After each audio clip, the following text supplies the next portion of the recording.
This is the Football Radio Show Sunday Six Pack. Hey. Hello and welcome to the Sunday Six Pack. We crack open 6 of the tastiest stories in the NFL. Casey, it's wild card weekend. Love it, brother. Number Let's go back 6. to Saturday. AFC got it started. Oakland Raiders at the Houston Texans, and the Texans win 27-14. Yeah, it was an early Clowney pick that set up the first Texans touchdown and a good punt return that set up the Raiders' first touchdown. It was 10-7 at that point, anybody's game.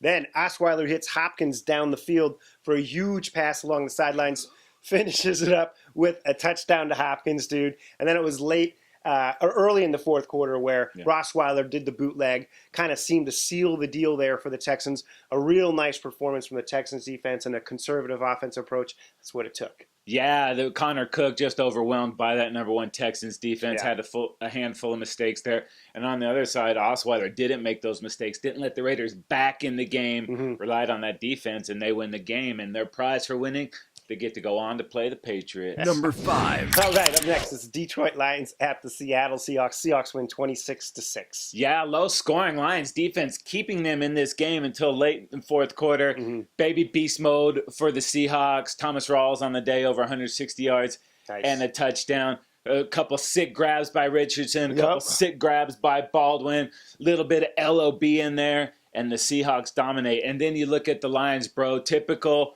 lack of discipline, a bunch of drops, a bunch of personal fouls, a couple false starts, man, too many mistakes, and that's a tough place to play already. Yeah, no doubt. And Stafford with the bum finger, he was a little bit inaccurate, and then the drops, that really certainly did not help the Lions offense at all.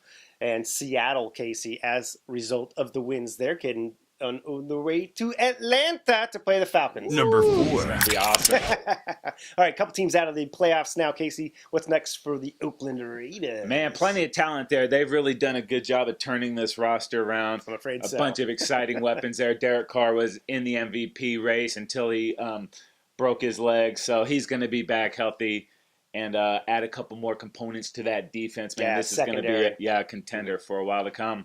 Yeah, no doubt, dude. And the Lions going home too, Dave. What's next for those guys? Yeah, they might have to replace defensive coordinator Terrell Austin as he may be a head coach in the NFL this year. What about Jim Bob Cooter? He may be in demand too, Casey. They may be both coordinators gone, but they do need to figure out that run game. They really struggled to run the football effectively this year, one of the worst run teams, and they had a ton of injuries at that position, so that's part of it. But figure out that run game, whether it's the offensive line, the running backs, get that fixed. Number 3. All right, on to Sunday's action. It was the Miami Dolphins at the Pittsburgh Steelers, and the Steelers roll 30-12. Dude, this thing got going early with Antonio Brown. 2 huge touchdown plays, great runs after the catches there, and then a Steelers drive that featured all running. It just said, hey, we can win this game any which way we choose. Great game for the 3 main stars for the Steelers. Big Ben, just 13 of 18, but 2 touchdowns on the day. Antonio Brown, I mentioned, 124 yards, 2 scores for him. And then Le'Veon Bell, dude, this guy's amazing. 167 yards rushing and 2 touchdowns for Le'Veon. A strong defensive performance from the Steelers, creating turnovers and sacking the quarterback. Yeah, just too many mistakes by the Dolphins. If you didn't have your starting quarterback, it was a bad weekend to be in the playoffs. Matt Moore, not terrible, but got hit a lot in this game. No doubt about it, man. And guess what? Those headed? Steelers are headed to Arrowhead to play those Kansas City Chiefs. Number 2. Love that game. All right. Up next is the New York Giants at the Green Bay Packers. The Packers win this one 38-13. Dude, the Giants were dominating this game early. 6-0. 6-0. Only had 6 to show for it. But the Pack couldn't get it going. Just a couple minutes left in the first half. Rodgers hits Devontae Adams a touchdown. And then a really questionable series for the Giants. They punted right away, gave Rodgers the ball back. Dude, how many times have we seen it? This guy is insane. Drops it in a bucket from 40-plus yards, hits Randall Cobb in the back of the end zone, dude.